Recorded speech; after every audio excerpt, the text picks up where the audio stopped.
देखो हम लोग अब तक जो कॉस्टिंग पढ़े, एक चीज तो समझ में आया, कॉस्ट और अकाउंट्स में डिफरेंसेस है कुछ एक। कॉस्ट में ऐसा कई एक टॉपिक है जो अकाउंट्स में नहीं आता, कई एक ऐसा एक्सपेंडिचर है जो अकाउंट्स में नहीं आता। जैसे जब कॉस्ट शीट बनाते हो, कॉस्ट शीट जब बनाते हो ऐसा कुछ एक एक्सपेंडिचर है जो नहीं आता। जैसे बैड डेप्ट अकाउंट्स में आता है पीएल में, लेकिन कॉस्ट शीट में नहीं आता। जैसे आपका क्लोजिंग स्टॉक का जो फिनिश गुड्स का कैलकुलेशन है, कॉस्ट शीट में तो लिफो फीफो वेटेड बहुत तरीके से होता है, अकाउंट्स में कैसे होता है? क्लोजिंग स्टॉक का जो कैलकुलेशन है अकाउंट्स में कैसे होता है? कम ऑन, अकाउंट्स में कैसे होता है? Cost of market value whichever is lower, है ना? कॉस्ट और market value whichever is lower पे अकाउंट्स में वैल्यू लिखते हो, लेकिन कॉस्टिंग में क्या करते हो? लिफो फीफो वेटेड एवरेज कोई एक तरीके से क्लोजिंग स्टॉक और फिनिश गुड्स का वैल्यू कैलकुलेट करते हो। तो यानी अकाउंट्स और कॉस्ट में दोनों सेम नहीं रहने वाला। बैड डेप्ट एक एक्सपेंडिचर था जो दोनों में सेम नहीं रहने वाला। प्रोविजन फॉर बैड डेप्ट अकाउंट्स में होता है, कॉस्टिंग में नहीं होता है। तो ऐसा कई एक एक्सपेंडिचर है जो अकाउंट्स में है लेकिन कॉस्ट में नहीं है। डिस्काउंट अलाउड कॉस्ट में नहीं है, क्योंकि कॉस्ट शीट तो सेल पे रुक जाता है, सेल के बाद जो डिस्काउंट है तो उसका बात नहीं करता है। तो ये मिसमैच होगा, मतलब आपको यही रिकंसाइल करना है। जैसे हम लोग बीआरएस में करते थे अकाउंट्स में, कैशबुक और पासबुक मिसमैच हो रहा है, हम लोग दोनों को मैच करवाते थे कि क्या क्या डिफरेंसेस के कारण दोनों मैच नहीं कर रहे। तो वैसे ही अकाउंट्स और कॉस्ट में जो डिफरेंसेस आएंगे उनके लिए रिकंसिलिएशन स्टेटमेंट बनाओ। यही है ये पार्ट। आपको दिख रहा होगा ये सेक्शन 2 है, क्योंकि सेक्शन 1 क्या होता है? कुछ जनरल एंट्री पास करना पड़ता है कॉस्टिंग में, उसको अकाउंट्स में कन्वर्ट करने के लिए। वो जनरल एंट्री वाला पार्ट वाला चैप्टर हम लोग नहीं कर रहे हैं अभी, हम लोग अभी रिकंसिलिएशन वाला पार्ट कर रहे हैं, क्योंकि एग्जाम में दोनों में चॉइस आता है तो रिकंसिलिएशन वाला ज़्यादा ईजी पड़ता है। कुछ नहीं, बहुत सिंपल है। तुमको केवल देखना है तुम balance as per cost sheet या balance as per final account लेके चलोगे। अगर balance as per final account लेके चलोगे तो किसको एडजस्ट कर सकते हो? फाइनल अकाउंट को। और अगर balance as per cost sheet पकड़ के चलते हो तो कॉस्ट शीट को एडजस्ट कर सकते हो। तो वही ऐड लेस का कॉलम करके बनाना है। जैसे देखो हम यहाँ पे आपको एक चीज दिखाते हैं। पहले तो आपको यहाँ पे बोला डिफरेंस क्या चीज का आएगा। कई बार स्टॉक के वैल्यूएशन में फर्क आ जाता है। एबनॉर्मल गेन और लॉसेस का अकाउंट्स में क्या करते हो?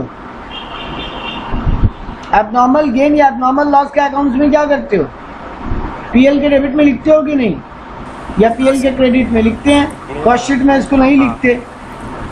ओवर एब्जॉर्प्शन अंडर एब्जॉर्प्शन हो जाता। तुम कॉस्ट शीट तो तुम बनाए थे एस्टिमेटेड बेसिस पे, कॉस्ट शीट तो तुम बनाए थे एस्टिमेटेड बेसिस पे, तो तुम ज्यादा खर्चा सोच लिए थे, लगा कम, लेकिन अकाउंट्स तो होता है एक्चुअल बेसिस पे, तो फिर दोनों में डिफरेंस आ सकते हैं। तो ये कुछ एक आइटम है जिनके कारण डिफरेंसेस आ जाते हैं। कुछ एक यहाँ पे एक्सपेंडिचर बता रहे जो अकाउंट्स में आता है लेकिन कॉस्ट शीट में नहीं आता। जैसे issue of share, issue of bond का खर्चा, फिक्स्ड एसेट का लॉस प्रॉफिट अकाउंट्स में आता है लेकिन उसमें नहीं आता कॉस्ट शीट में। गुडविल वगैरह का, गुडविल का क्या बोलते हैं वो, अमोर्टाइजेशन, प्रिलिमिनरी एक्सपेंसेस का राइट ऑफ, डिस्काउंट और इशू ऑफ शेयर का राइट ऑफ, ये सब अकाउंट्स में आता है लेकिन कॉस्ट शीट में नहीं आता। फाइन पेनल्टीज का बात कॉस्ट शीट में नहीं आता। इंटरेस्ट वगैरह हम लोग कॉस्ट शीट में नहीं लेते। चैरिटी डोनेशन हम लोग कॉस्ट शीट में नहीं लेते। तो ये कुछ एक खर्चा है जो हम लोग फाइनेंस में तो लेते हैं लेकिन कॉस्टिंग में नहीं लेते। इनके कारण डिफरेंस आ जाता है। वैसे ही प्रॉफिट का आइटम्स बताया। रेंट रिसीवेबल तुम अकाउंट्स में लिखते हो ना, पीएल क्रेडिट में, लेकिन कॉस्टिंग में नहीं लिखते कहीं पर भी। Profit on sale of fixed asset नहीं लेते। इंटरेस्ट या डिविडेंड का कमाई हो गया नहीं लेते। तो ये सब चीज़ों को नहीं लेते कॉस्ट शीट में। और भी कुछ आइटम है। Income tax, dividend paid, reserve, provision, ये सब कॉस्टिंग में नहीं आता लेकिन अकाउंट्स में आता है। तो ये सब कुछ एक डिफरेंसेस के कारण ये मिसमैच होता है। तो देखो यहाँ पर आपको एक सम दिया, the following information have been obtained from the record of a manufacturer of inverters. Inverter का एक मैन्युफैक्चरर है, उससे ये रिकॉर्ड्स अवेलेबल हुआ। मटेरियल पर मशीन 750 रुपया का लग रहा है, वेजेस पर मशीन 450 रुपया का लग रहा है, number of machine manufactured and sold 80। तुम इन्वर्टर कितना बनाए? 80 बनाए और बेच दिए। सेल प्राइस एक इन्वर्टर का 2500 रुपये। इसके अलावा बोला work overhead 60% of the wages होगा, office overhead 20% of the work cost होगा। There were no stock of machinery और WIP एट द बिगिनिंग और एंड ऑफ द ईयर। कोई भी WIP नहीं है। तो देखो, तुमको इनडायरेक्ट ओवरहेड कैलकुलेट करने का बुद्धि क्या बोला? वेजेस का 60%। ऑफिस ओवरहेड कैसे कैलकुलेट करने बोला? वर्क कॉस्ट का 20%। अकाउंट्स में ऐसे ही करते हो कि एक्चुअल फिगर अवेलेबल होते हैं? सर एक्चुअल फिगर अवेलेबल होता है। हाँ, तो हम लोग यहीं पे डिफरेंस आना ही है मतलब। अब बोला prepare a statement showing the profit पर मशीन सोल्ड। तो तुमको एक तो PL बनाने बोला, दूसरा बात बोला also prepare statement showing the actual profit. Sorry, पहला बोला पर मशीन सोल्ड स्टेटमेंट मतलब कॉस्ट शीट बनाने बोला, फिर बोला एक एक्चुअल प्रॉफिट का भी स्टेटमेंट बना के दिखाओ मतलब PL बनाने बोला। अब देखो यहाँ पे अकाउंट के हिसाब से बता दिया वर्क एक्सपेंस कितना है, इनडायरेक्ट एक्सपेंस मतलब 21,500 और ऑफिस एक्सपेंस एक्चुअली में 24,000 हुए। तो देखो पहले लोग बनाया कॉस्ट शीट, कितना नंबर ऑफ मशीन बनाया है?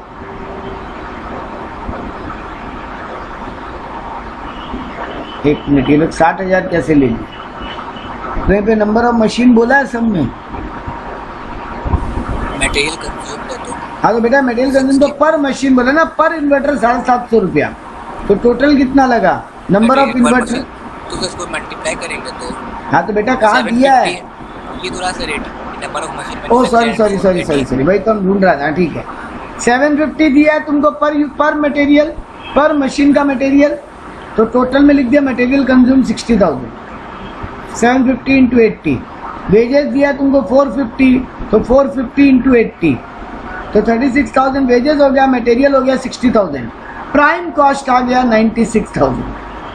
अब बोला वर्क एक्सपेंस यानी indirect factory overhead 60% of the wages होगा, मतलब 36,000 का 60% 21,600। तो जोड़े तो आ गया वर्क कॉस्ट 1,17,600। ऑफिस एक्सपेंस बोला 20% of the work cost. Work cost है 1,17,600, उसका 20% 23,520। तो जोड़े आ गया तो टोटल कॉस्ट आ गया 1,41,120। सेलिंग प्राइस बोला है एक का 2,500, 80 मशीन बेचे हो तो 2 लाख सेलिंग प्राइस है। तो बैलेंसिंग फिगर आ गया प्रॉफिट 5,880। तुम्हारे कॉस्ट शीट के हिसाब से 5,880 प्रॉफिट आ गया। अब बोला PL भी बनाओ, तो देखो PL बनाए। Material 60,000, material labour same, material labour में कोई दिक्कत नहीं, सेल में भी कोई दिक्कत नहीं। लेकिन देखो वर्क कॉस्ट तुम मन से लिए थे, यहाँ पे परसेंटेज में लिए थे, यहाँ एक्चुअल बताया हुआ 21,500 वर्क कॉस्ट है, 24,000 फाइनेंस कॉस्ट है, दोनों PL में चला गया। अल्टीमेटली प्रॉफिट आ रहा है 58,500। तो तुम्हारा कॉस्टिंग के हिसाब से प्रॉफिट आ रहा है 5,880, 58,880 और यहाँ आ रहा है 58,500। तो यानी मैच नहीं हो रहा है। तो अब तुमको एक रिकंसिलिएशन स्टेटमेंट भी बनाने बोला, कौन कौन सा आइटम के कारण डिफरेंस आ रहा है। तुमको यहाँ पे सिर्फ 2 आइटम के कारण डिफरेंस आ रहा है, वर्क एक्सपेंस और ऑफिस एक्सपेंस।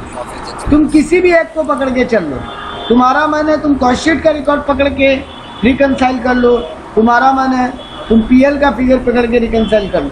ये लोग एक बार कॉस्ट शीट को पकड़ के किया, हम लोग भी वही करते हैं। तो देखो लिखा क्या, profit as per costing 5,880, profit as per costing 5,880। तुम अकाउंट्स में कितना वर्क कॉस्ट दिखा रहा है? 21,500, 1500, जबकि 21,600 है। तो 100 रुपया कॉस्ट शीट में ज्यादा दिखाया हुआ है, 100 रुपया कॉस्ट शीट में ज्यादा दिखाया हुआ है। एक बात सोचो, कॉस्ट शीट में अगर 100 रुपया ज्यादा है, खर्चा ज्यादा है, यानी प्रॉफिट क्या हो गया होगा? कम हो गया होगा। खर्चा ज्यादा दिखाया हुआ है यानी प्रॉफिट कम हो गया होगा, तो कॉस्टिंग का प्रॉफिट नीचे है, अकाउंट्स का प्रॉफिट ऊपर है। रिकंसाइल कर रहे हो, किसका बैलेंस तुम पकड़ के चल रहे हो? कॉस्टिंग का बैलेंस। तो इक्वल लाने के लिए क्या करोगे? ऐड। पवित्रो एक बात दोबारा सुन, कॉस्ट वाला लोग, कॉस्ट शीट बनाने वाला लोग 100 रुपया प्रॉफिट, 100 रुपया खर्चा ज्यादा दिखा दिया, मतलब 100 रुपया प्रॉफिट कम हो गया, है ना पवित्रो? तो कॉस्ट शीट नीचे है, अकाउंट्स ऊपर है। रिकंसाइल करना है कॉस्ट शीट को, या तो ऊपर ले जाओ। अच्छा, प्रॉफिट को बेस, अच्छा प्रॉफिट को देखकर करूंगा, हाँ तब ठीक है। प्रॉफिट किसका दिया तुम? ऊपर profit as per cost record पकड़ा है तुम, तो कॉस्ट शीट नीचे है, अकाउंट्स ऊपर है। कॉस्ट शीट को हिला सकते हो, तो बराबर लाने के लिए ऐड करोगे। और यही अगर तुम अकाउंट्स का बैलेंस पकड़ के चलने का मन होता तुम्हारा, वो भी कर सकते थे, तो लेस कर देते। वैसे ही देखो, तुम्हारा office expense as per cost sheet 23,520 है, 23,520 रुपया ऑफिस एक्सपेंस लगना चाहिए था। लगा कितना एक्चुअली में अकाउंट के हिसाब से? 24,000, 24,000।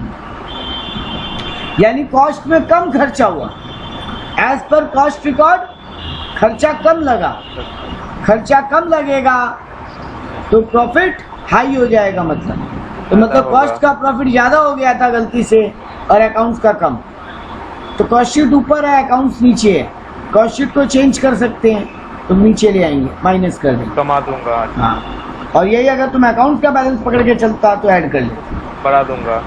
तो यही है। देखो अल्टीमेटली जब तुम ऐड लेस करके निकाल रहे हो 58,500 आ रहा है, तो तुम्हारा अकाउंट्स का प्रॉफिट भी आ रहा है 58,500। रिकंसिलिएशन भी बता रहे कि अकाउंट्स का प्रॉफिट अगर इन गलतियों को सुधार लो तो 58,500 आ जाएगा। ठीक है? क्या एक्चुअली में गलती हुआ है क्या? जिसको सुधार लो बोल रहे हैं बार बार। नहीं, गलती नहीं हुआ यहाँ पर। क्या अकाउंट्स वाला अपने हिसाब से सही किया, कॉस्ट मैनेजर अपने हिसाब से भी ठीक ही किया, क्योंकि वो तो एस्टिमेटेड बेसिस पे कॉस्ट शीट बनाता है। तो जब वो एस्टिमेटेड बेसिस पे बना रहा है तो उसको थोड़ी ना पता था एक्चुअली कितना लगे। तो ये रिकंसाइल बना के रख दो ताकि ये समझ में आए कि यही डिफरेंस के कारण मिसमैच हो रहा है, बाकी सब कुछ ठीक है। एक सम और करते हैं, थोड़ा बड़ा सम करते हैं, बच्चा वाला सम नहीं करना।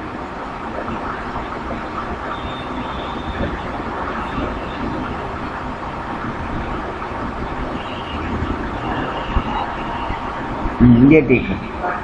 A company's trading and PL account was as follows।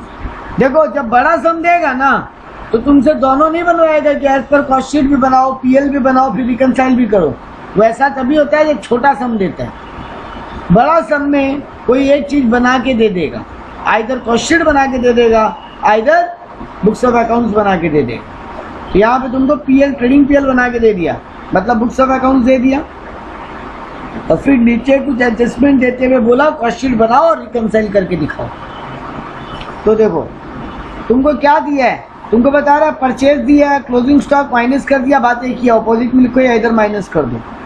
Direct wages दिया है, work expense, selling expense, administrative expense, depreciation, net profit. और इधर में सेल दिया है, डिस्काउंट रिसीव दिया, profit on sale of land दिया। तो तुमको एक पीएल बना के दे दिया। अब तुमको डेटा क्या दिया, यहाँ देखो कॉस्ट शीट का फिगर भी दे दिया। लो कॉस्ट शीट भी नहीं बनाने बोला, बोल रहा कॉस्ट प्रॉफिट वाज 19,770। तुम्हारा अकाउंट्स का नेट प्रॉफिट कितना आ रहा है? 20,300।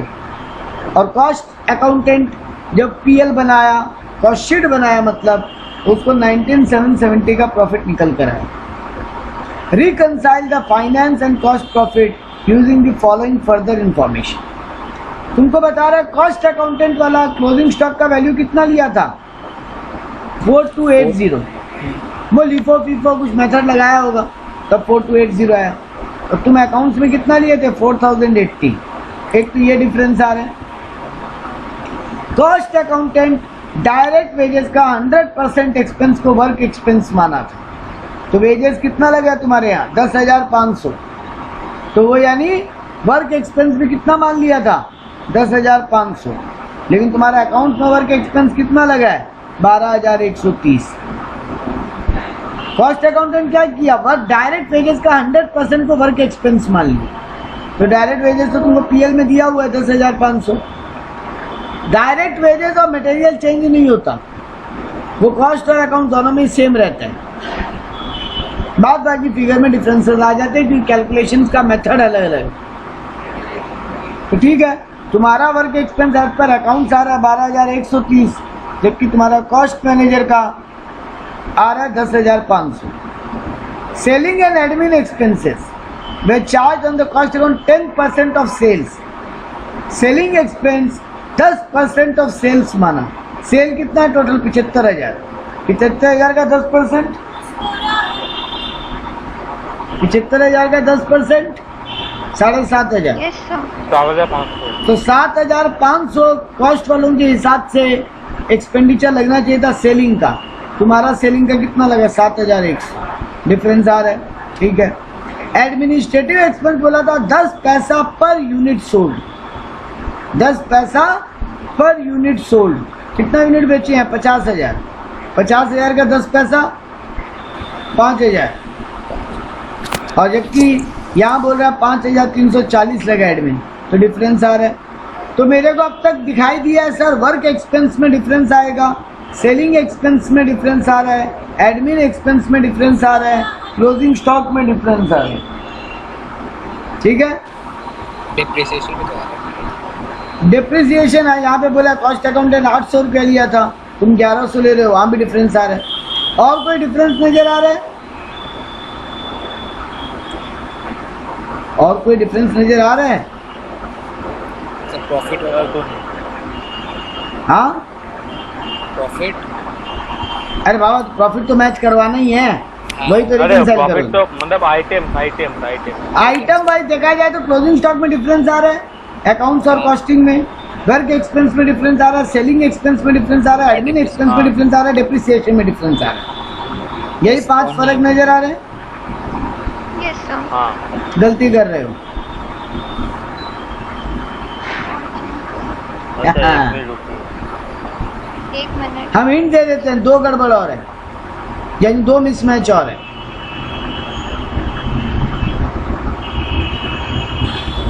बेटा डिस्काउंट रिसीव्ड और प्रॉफिट ऑन हाँ, सेल वही ऑफ सोच रहे लैंड, थे। तो सोच रहे थे तो हाँ। बोले क्यों नहीं? सोचा मत अरे करो, नहीं, बोल हम दिया मिस्टेक में मैच कर रहा था। डिस्काउंट रिसीव्ड और profit on sale of land, ये दोनों का दोनों ही कॉस्टिंग में नहीं आता, हाँ लेकिन पीएल में दिया हुआ है। इसके कारण प्रॉफिट क्या हो गया होगा? अकाउंट्स का प्रॉफिट बढ़ा हुआ है ना? Yes sir. इन दोनों आइटम के हाँ, कारण हाँ। अकाउंट्स का प्रॉफिट बढ़ गया।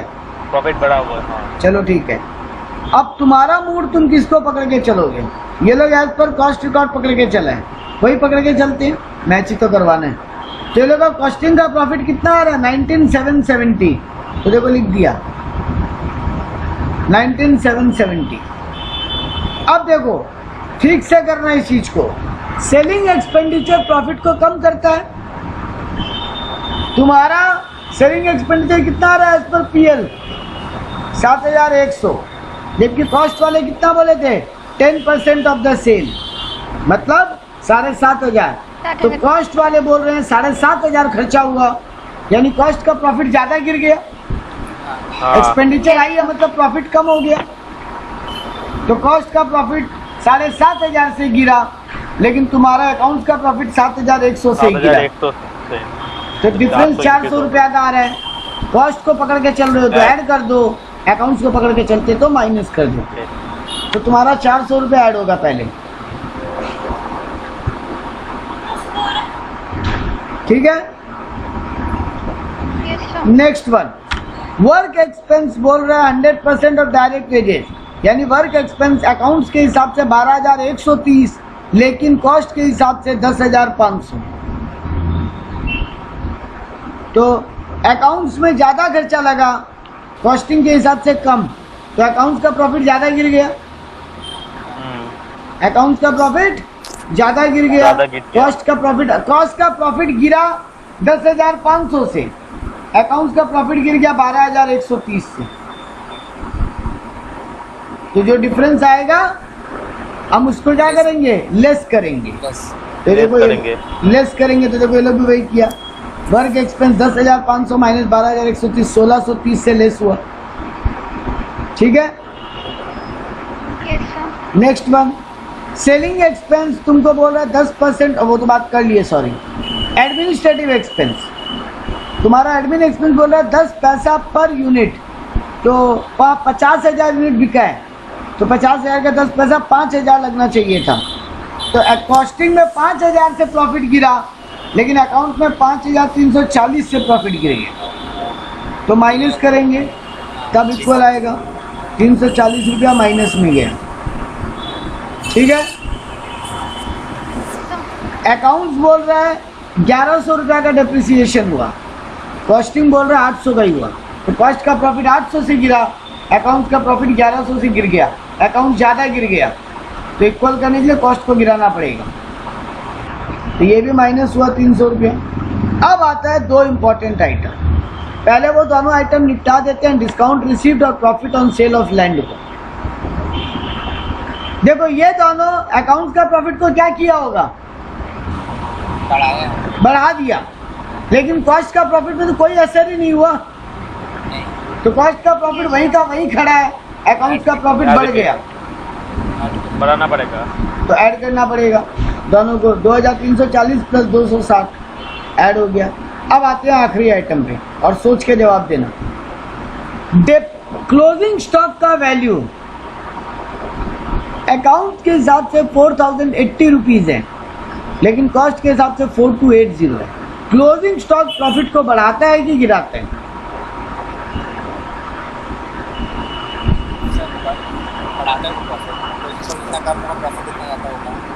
क्लोजिंग स्टॉक जितना कम होगा प्रॉफिट उतना ज्यादा होगा। मेरे को अभी ये नहीं पूछना था कि, मेरा सीधा क्वेश्चन है, क्लोजिंग स्टॉक प्रॉफिट को कम कर देता है कि बढ़ा देता है?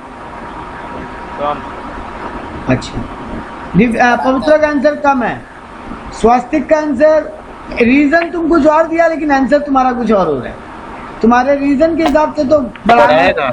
अच्छा, यानी तुम बोलना चाहते हो बढ़ाएगा स्वास्तिक? नहीं बढ़ा देगा। सुदीप तो भी बोल रहा है बढ़ाएगा। ओके, कॉस्ट में बात बताइए मेरे को, अरे एक बात बताइए, और अगर क्लोजिंग स्टॉक मेरे पास पड़ा हुआ है, ठीक है, तो अगर वो स्टॉक सेल ही नहीं हुआ तो मेरा प्रॉफिट कैसे बढ़ेगा? ठीक है, तुम अपना आंसर दो ना बाबा, अभी हम आर्ग्यूमेंट किया है क्या, कौन गलत है कौन सही है? तुम अपना आंसर दे के रुको ना। तुम अपना आंसर दिया कि क्लोजिंग स्टॉक प्रॉफिट को कम करता है, ठीक है। स्वास्तिक और सुदीप तो आंसर दिया क्लोजिंग स्टॉक प्रॉफिट को बढ़ाता है। जेनी, आपका आंसर?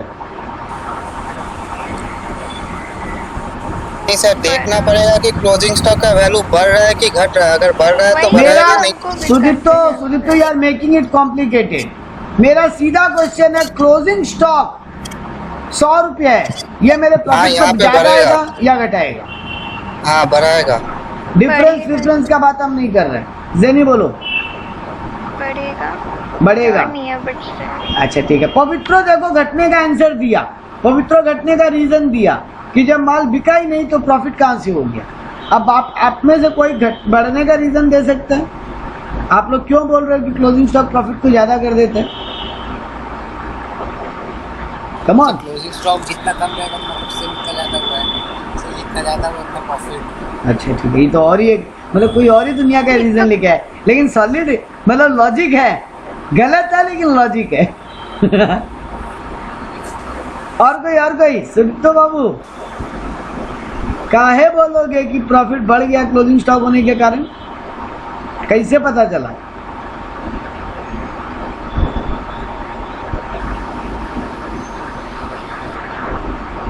आंसर दे देते हैं, चलो। पवित्र रॉन्ग है, बाकी लोग राइट हैं। बाबू बहुत बड़ा बेवकूफी कर गए, बहुत बेसिक फंडामेंटल नहीं पकड़ के, बहुत घुमा के कान पकड़ने गए। क्लोजिंग स्टॉक किधर लिखते हो ट्रेडिंग अकाउंट में? क्रेडिट। क्रेडिट साइड प्रॉफिट बढ़ाता है कि घटाता है? बढ़ाता है। बढ़ाता है। सारा क्रेडिट तो माइनस करेंगे तो बढ़ ही जाएगा ना। हाँ। और ओपनिंग स्टॉक प्रॉफिट को कम करता है, क्योंकि ओपनिंग स्टॉक डेबिट साइड में लिखते हो। सारा एक्सपेंसेस ट्रेडिंग पीएल के डेबिट में आता है और सारा इनकम क्रेडिट में आता है। अब पवित्रों का आंसर पे, पवित्रों का आर्ग्यूमेंट बहुत साउंड आर्ग्यूमेंट था, लेकिन पवित्रों का आर्ग्यूमेंट गलत नहीं था। जब बिका ही नहीं तो कमाई कैसे होगी? पवित्रों तुम्हारे क्वेश्चन का आंसर देता है भाई, और ये जानने लायक बात है कि माल बिना बिके सर आप कैसे बोल दिए क्लोजिंग स्टॉक प्रॉफिट बढ़ा दिया मेरा? बेटा एक चीज समझो, हम 10,000 का रॉ मटेरियल खरीद के लाए थे, या चलो फिनिश गुड्स लाए थे, हम 10,000 का क्या बोलते हैं पेन खरीद के लाए थे, उसमें से 8,000 का पेन हम 12,000 रुपये में बेच दिए। 8,000 रुपया का पेन हम कितना में बेच दिए? 12,000 में। मेरे को ऑलरेडी 8,000 में 4,000 का कमाई हो गया। मेरा जितना कॉस्ट था पूरा रिकवर हो गया कि नहीं हो गया? यानी अब मेरे पास क्लोजिंग स्टॉक फोकट का पड़ा एक तरीके से देखा जाए। ठीक बात पवित्र? हाँ। और वैसे अकाउंटिंग पॉइंट ऑफ व्यू से सोच लो तो क्लोजिंग स्टॉक क्रेडिट में लिखते हो, क्रेडिट आइटम प्रॉफिट को बढ़ाता है, डेबिट आइटम प्रॉफिट को कम करता है। इसीलिए तो बेटा ये डिस्काउंट रिसीट और प्रॉफिट इन दोनों से भी तुम क्या मान के चले थे कि अकाउंट का प्रॉफिट बढ़ गया? बढ़ेगा। क्यों क्यों करे थे? क्योंकि दोनों पीएल के क्रेडिट में लिखते हैं, discount receipt, profit on sale of land. Clear है? Yes, sir. आप लोग का आंसर करेक्ट था, जेनी, सुदीप्तो और स्वास्तिक, बट आप लोग रीजन नहीं दे पाए मेरे को। कोई बात नहीं, ये रीजन अब याद रखना। ये सब शॉर्टकट लॉजिक से है अकाउंट्स की बात करने के लिए। चलो तो क्लोजिंग मेरे माथा में नहीं आया था वो वाला। आना चाहिए था बेटा, आना चाहिए था, आना चाहिए था। कोई नहीं आया, कोई दिक्कत नहीं, इतना डिस्कशन हो गया इसीलिए। एक बार में माथा में आ जाता तो इतना डिस्कशन नहीं होता। अब डिस्कशन किए तो जिंदगी भर भूलोगे नहीं। ये सब कुछ ट्रिक्स होती है बेटा। हम एक दिन और एक अकाउंट्स की क्लास के ऊपर आपसे एक बात करेगा तो हम आपको एक दो ट्रिक देगा शॉर्टकट सोचने का। अब वो जमाना गया आप लोग का जहाँ पे आप 11 में बेसिक फंडामेंटल सोचना चालू कर देते थे। अब हमको सिंपल और शॉर्टकट सोचना, उसका बात करेंगे। तो देखो मेरा क्लोजिंग स्टॉक अकाउंट्स में बता रहा है 4,080 रुपया, जबकि मेरा कॉस्ट बता रहा है 4,280 रुपया। तो एज पर कॉस्टिंग मेरा क्लोजिंग स्टॉक के कारण प्रॉफिट बढ़ रहा है कि कम हो रहा है? बढ़ रहा है। और जबकि अकाउंट्स का क्या है? कम है।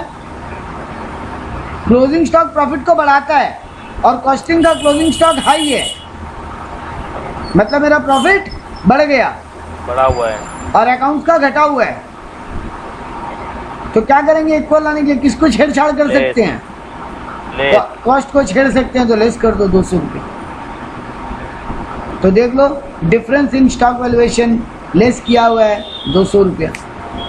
अब 19,770 में 3,000 ऐड किए और 2,470 माइनस किए, तुम्हारा profit as per financial record आना चाहिए 20,300। आ रहा है क्या?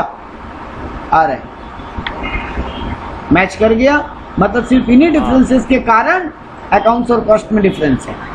और ये सब डिफरेंस तो होने भी चाहिए थे, क्योंकि कॉस्ट में वो सब नहीं लेते जो अकाउंट्स में ले रहे हैं, या कॉस्ट में कैलकुलेशन का तरीका अलग है। ये जो चैप्टर पढ़ रहे कुछ काम का है क्या? देखो किस सेंस में पूछ रहे हो काम का है वो बताओ पहले। मतलब इंडस्ट्रीज में कुछ काम का है क्या? हाँ, इंडस्ट्री में रिकनसाइल होते हैं, इंडस्ट्री में कॉस्ट और अकाउंट्स को रिकनसाइल करके देखते हैं।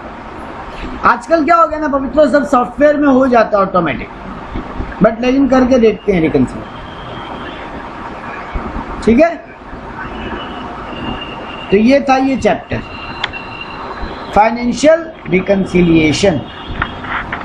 इसमें अब यही है सब, बस सेम ही टाइप का लॉजिक है। आप लोग का होमवर्क रह जाएगा 17 नंबर सम, और बस 17 नंबर बना लो आपका काम हो जाएगा। 17-18 कर लो आपका, 17 नंबर कर लो आपका काम हो जाएगा।